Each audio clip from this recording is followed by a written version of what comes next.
கடந்த 2 நாட்களாக நாம் தேவாலயத்தை குறித்த ஒரு காட்சியை, அமைப்பை 40ஆம் அதிகாரம் 41ஆம் அதிகாரத்தில் கர்த்தர் தீர்க்கதரிசியாகிய எசேக்கியாவுக்கு காட்டினதை நாம் பார்க்கிறோம். இன்றைக்கு வட திசையில் உள்ள ஒரு 2 ஒரே மாதிரி கட்டப்பட்ட 2 வீடுகள் வட திசையில. முதல்ல நான் அந்த அமைப்பை சொல்லிடுறேன், அதன் பிறகு நாம வசனத்தை தியானிக்க போலாம். இப்ப இது தேவாலயம்னு வச்சுக்கோங்களேன். வடக்கு திசை இது.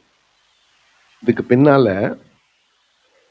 சற்று தொலைவில் ஒன்றை ஒன்று பார்த்த மாதிரி 2 குவார்டர்ஸ் வீடுகள், ரெண்டுமே 3 அடுக்கு வீடுகள். 50 முழம்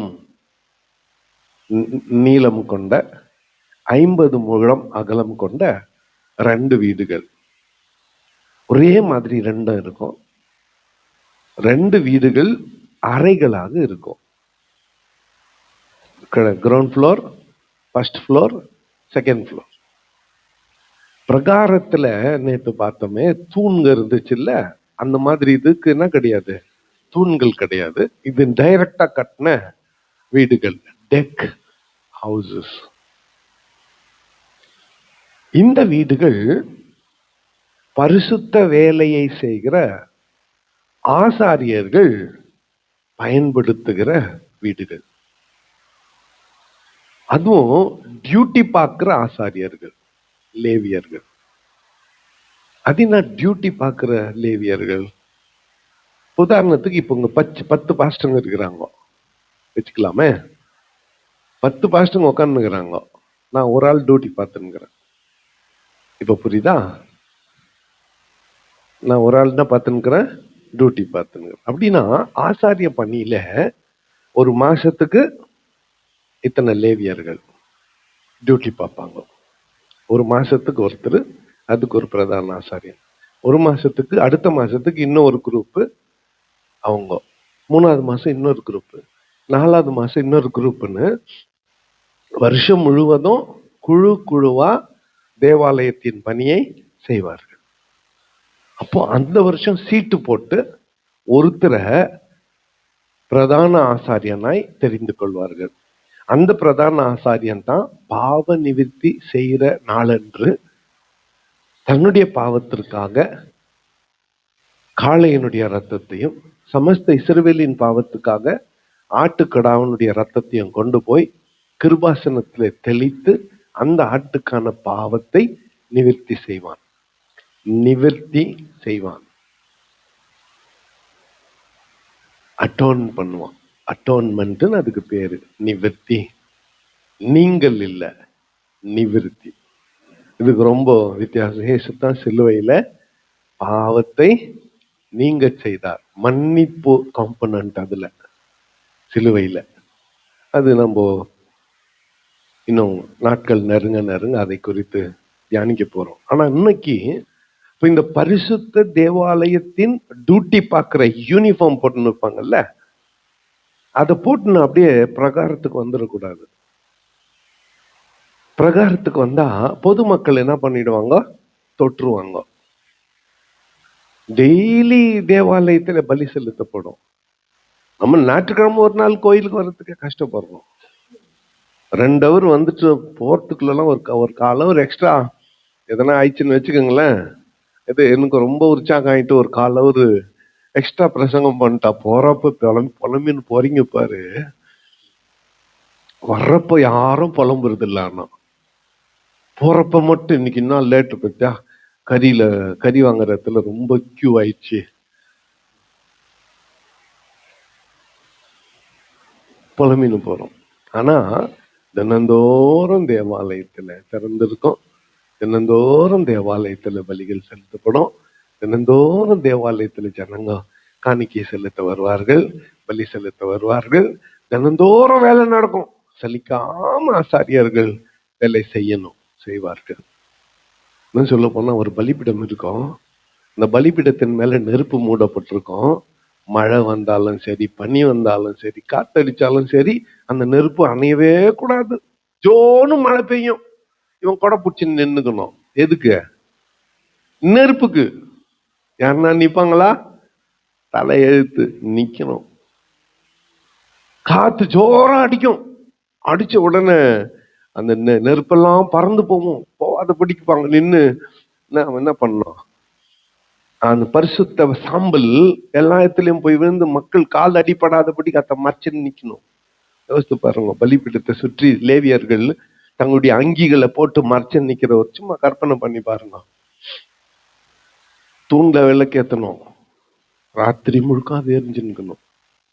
அப்ப கரெக்ட் அளவு எண்ணெய் இருக்கணும், கரெக்ட் அளவு திரி இருக்கணும். பாஸ்டர் ஊழியம் அப்படின்ன பாஸ்டர் என்ன பண்ணுகிறார்? பத்துங்கிறார். பாஸ்டர் என்ன பண்ணுகிறார்? சும்மா தாங்குகிறார். இது மாமலா நம்ம சொல்றது. ஒரு தம்பி வந்த அப்படி என்ன பார்க்க, புதுசா ஊழியத்துக்கு வந்து சபையை ஆரம்பிச்சிருக்க. அப்படி வந்து என்கிட்ட வந்து, அப்பா காலேஜில் கூட லெக்சரரா வேலை செஞ்சுட்டேன், ஸ்கூல்ல வாத்தியார கூட வேலை செஞ்சுட்டேன். நான் பார்த்த வேலைகள்ல ரொம்ப கஷ்டமான வேலை பாஸ்டர் வேலைன்னா. இன்னும் ஒரு வருஷம் தான் ஆச்சு. இதுக்கேவான்னு இன்னும் ஒரு வருஷம் தான் ஆகிடுது. இதுக்கேவா இவ்வளவு சீக்கிரமே சலிச்சுக்கிற? இன்னும் சந்திக்க வேண்டிய விஷயங்கள் நிறைய இருக்குது, இன்னும் சந்திக்க வேண்டியது நிறைய இருக்குது. அப்போ அந்த அகல் எரியாம போயிடுச்சுன்னா ஆசாரியன் தான் கணக்கு கொடுக்கணும். இன்னும் சொல்ல போனா நெருப்பு அமிஞ்சு போச்சு, ஆண்டவர் நிக்கிறாரு, மோசே நிக்கிறான், ஆரோன் நிக்கிறான். ஆரோனுடைய 2 பிள்ளைங்க பிரசாத்தான் இருந்துக்கணும். நாதாபும் அபிவும் ஓடி போய் வேற நெருப்பு எடுத்து வந்து வச்சிட்டானுங்க. அந்நிய நெருப்பு, அந்நிய அக்கினி. அங்கேயே செத்துட்டானுங்க.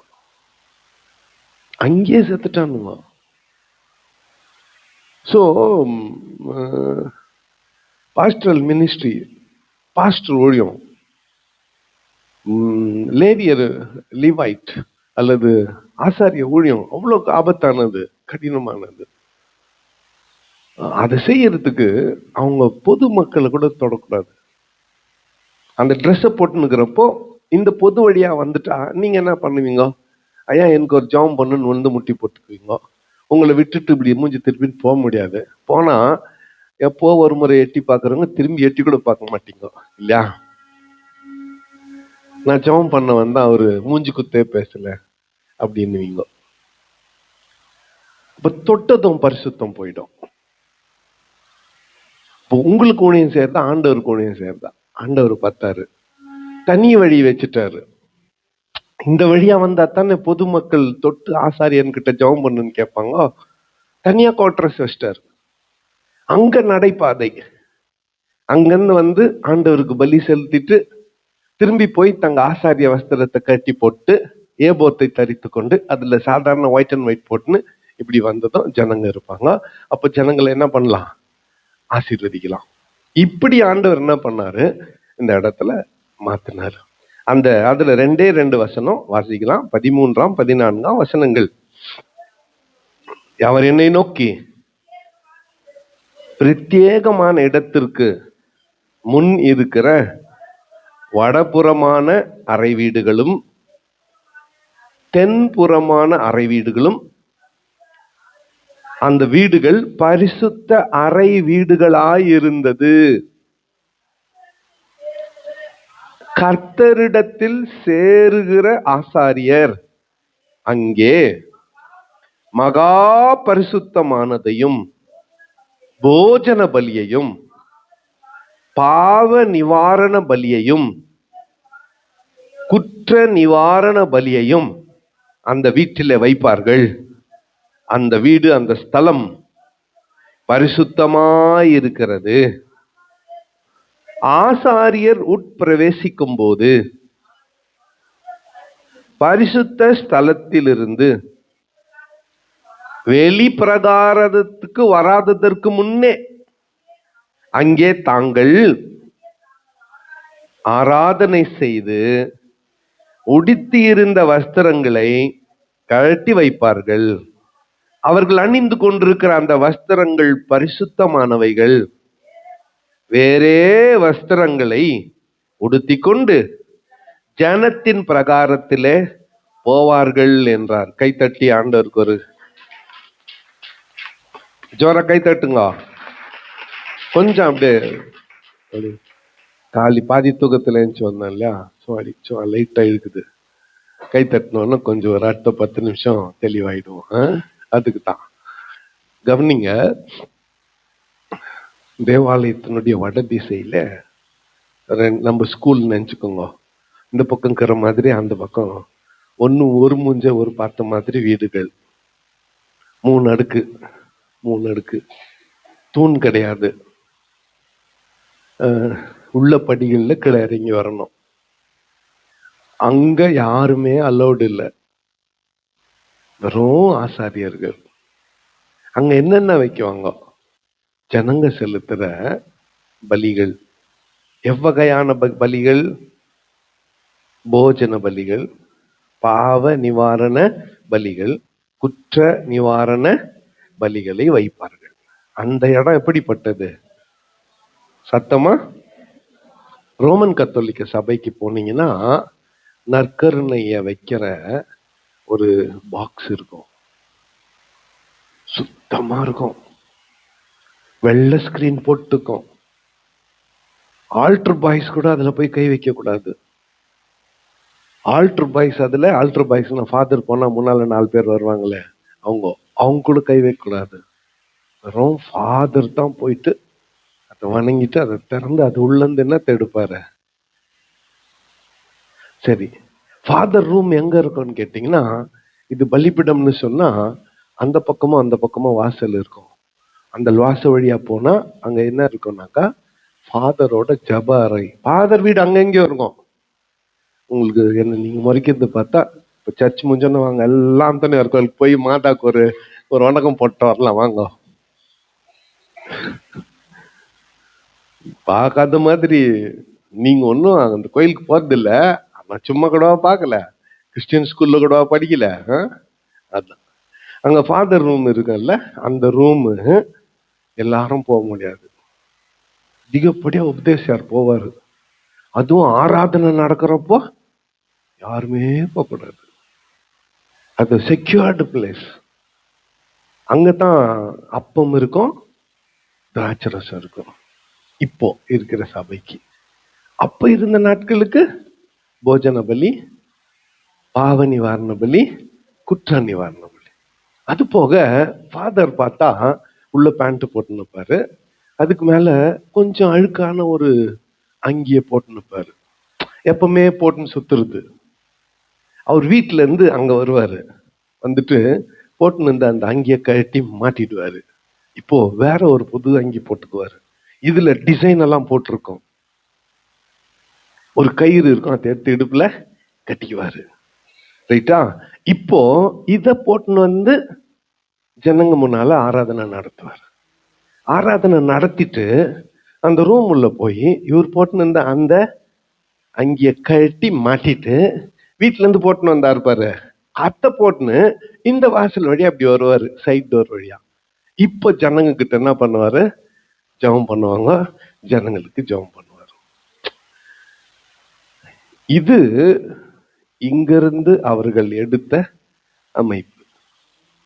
ஆண்டவர் தான் சொன்னாரு, என்னுடைய பரிசுத்த பணிக்காக நீ பயன்படுத்துகிற அந்த ட்ரெஸ் இருக்குது பாரு, அது எப்படிப்பட்டது? பரிசுத்தமானது. இன்னைக்கு பிஷப்புங்க வெளிநாட்டுக்கு பயணத்துக்கு போறப்போ, ஏன் ட்ரெயின்ல பஸ்ல போறப்பெல்லாம் கூட பிஷப் ட்ரெஸ் போட்டுன்னு அந்த சிலுவைய மாட்டின்னு போறாங்க. ஏன்னா டிடிஆர் பார்த்துட்டு தோத்திரம் பண்ணி சீட் கொடுக்கணும் ட்ரெயின்ல.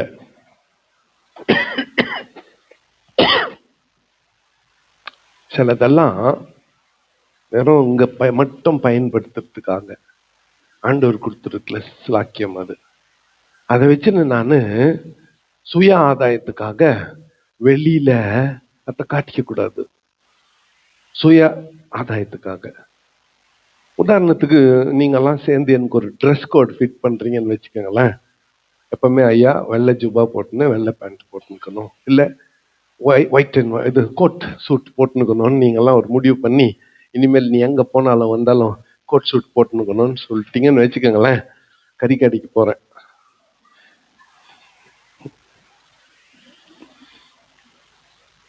என்ன நடக்கும்?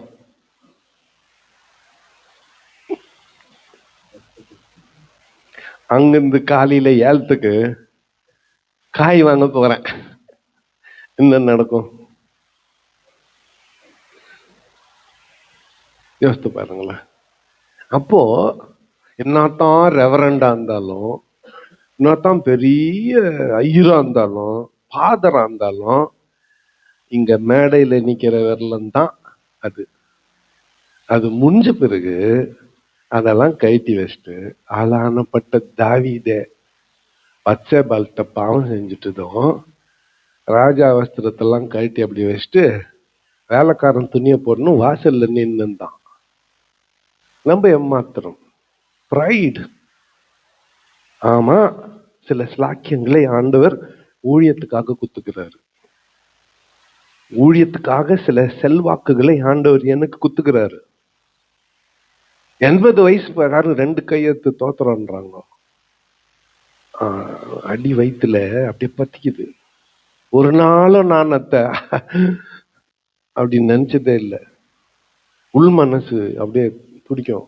நான் ஒரு இது, நான் எவ்வளவு வேணும் இதுக்கு என்ன இல்லை பார்க்கிறேன் அல்ல, ஐ டோன்ட் டிசர்வ் திஸ். ஒரே ஒரு காரணம், இதை எனக்கு கொடுத்துட்ட, இதை நான் சுமக்கிறதுனால அந்த கணம் எனக்கு. அதைத்தான் இந்த 2 வசனத்துல ஆண்டவர் சொல்லிட்டார்.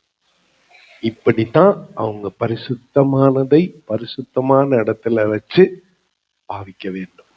இந்த 2 வசனத்துல கடந்த 3 அதிகாரத்தினுடைய சாராம்சம் இந்த 2 வசனத்திலே இருக்கிறது. அதுல பாருங்க, அவர்கள் உடுத்தி இருந்த வஸ்திரங்களை கழட்டி வைப்பார்கள், அவ்வஸ்திரங்கள் பரிசுத்தமானவைகள். வேறே வஸ்திரங்களை உடுத்தி கொண்டு ஜனத்தின் பிரகாரத்திலே போவார்கள். 20ஆம் வசனத்தை வாசித்து நிறைவு செய்யலாம். 4 பக்கங்களிலும் அதை அளந்தார், பரிசுத்தமானதற்கும் பரிசுத்தம் இல்லாததற்கும் வித்தியாசம் பண்ணும்படிக்கு அதற்கு 500 கோல் நீளமும் 500 கோல் அகலமும் மதில் சுவர். என்ன பண்ணார் ஆண்டவர்? அதுக்கு 500 கோல் காம்பவுண்ட் போட்டார். 500 கோல்னா பெருசு இல்லை, 1 ஏக்கர் வரும். 1000 அடி காம்பவுண்ட் போட்டு அதை பரிசுத்தமானதுன்னு ஒதுக்கி வச்சார். அது உள்ள இருந்து அந்த ஊழியத்தை செஞ்சுட்டு அந்த பரிசுத்தமான ட்ரெஸ்ஸை கழட்டி வச்சுட்டு நார்மல் ட்ரெஸ்ஸோட வரணும், அது பரிசுத்தம் இல்லாது. அப்ப ஆசாரியன்னு எல்லாம் தொடலாம். இது என்ன அவங்களுடைய நம்பிக்கைன்னா, ஆண்டவர் கூடியம் செஞ்சுட்டு வர ஆசாரியனை பார்த்தா தொட்ட ஆசீர்வாதம்னு நினைச்சாங்க. இதுக்கு பைபிள் உதாரணம் தான். மோசே மலை மேல 40 நாள் இருந்துட்டு வந்தானே, அவன் முகம் என்னாச்சு? பிரகாசமாச்சு. எத்தனை பேரு அவன் மூஞ்ச பாக்கிறதுக்கு வந்து நின்று இருந்தாங்க. ஏன்னா ஆண்டவரே பார்த்த ஒரு ஃபீலிங் அதுல ஏற்படும். பாஸ்டருங்க, இதுக்கு பாத்திரவான்களாய் நாங்கள் நடந்து கொள்ள வேண்டும். எல்லாம் பரிசுத்தமானதற்கும் அசுத்தமானதற்கும் பரிசுத்தம் இல்லாததற்கும் வித்தியாசம் இருக்கிறது. அசுத்தம் இல்லை, பரிசுத்தமானதற்கும் பரிசுத்தம் இல்லாததற்கும் வித்தியாசம் இருக்கிறது.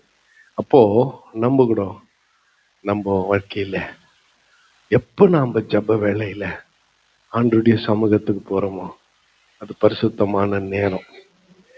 எப்ப வேதத்தை வாசிக்க கையில எடுக்கிறோமோ அது பரிசுத்தமான நேரம். நம்ம வீட்டுல நமக்குன்னு ஜெபம் பண்ண ஒரு இடம் இருக்குது இல்ல, அந்த இடம் பரிசுத்தமான இடம். சரி, வீட்டுல இல்ல, ஒரே ரூம்ல நம்ம 10 பேர் இருக்கிறோம், இது பிரச்சனை இல்லை. அப்படிதான் நம்ம பிறந்து வளர்ந்தோம். ஆண்டவருடைய சமூகத்துக்கு வரோம்ல, இது என்ன பரிசுத்தமான இடம். இந்த இடத்துல ஆண்டவர் வாசம் பண்ணுகிறார். இங்கே நம்மை சந்திக்க அவர் வருகிறார். இங்கே நம் ஜெபத்தை கேட்கிறார், நம் தேவைகளை சந்திக்கிறார். இங்கே அவர் இருந்து நம்மை ஆசீர்வதிக்கிறார். அதுக்காகத்தான் இந்த ஜெபம், இந்த கூடுகை, இந்த ஆலயம், இந்த அமைப்பு எல்லாமே. ஹல்லேலூயா. அவர் பரிசுத்தப்படுவாராக. ஏசுநாதர் ஒரு ஜெபத்தை சொல்லி கொடுத்தாரு. அந்த ஜெபத்துல பரமண்டலங்களில் இருக்கிற எங்கள் பிதாவே, 2வது வாக்கியம் பாருங்க, உமது நாமம் பரிசுத்தப்படுவதாக, பிரித்தெடுக்கப்படுவதாக, பயபக்திக்குரியதாய் எண்ணப்படுவதாக, உம்முடைய நாமம் உயர்த்தப்படுவதாக, துதிக்கப்படுவதாக, மேன்மை பாராட்டப்படுவதாக. அந்த வார்த்தையினுடைய அர்த்தம் உம்முடைய நாமம் பரிசுத்தப்படுவதாக என்று ஜெபத்திலேயே ஆண்டவர் சொல்லி கொடுத்தார். இது கர்த்தருடைய நாமம் பரிசுத்தப்படுகிற இடமாய் இருக்கிறது, இருக்க வேண்டும். கர்த்தர் தாமே இந்த வார்த்தைகளை நமக்கு ஆசீர்வதித்து தருவாராக. கண்களை மூடி நாம் ஜெபம் செய்வோம். பிரேயர் ரிக்வெஸ்ட் பகுதிக்கு கடந்து செல்லலாம். ஒரு பிரேயர் ரிக்வெஸ்ட்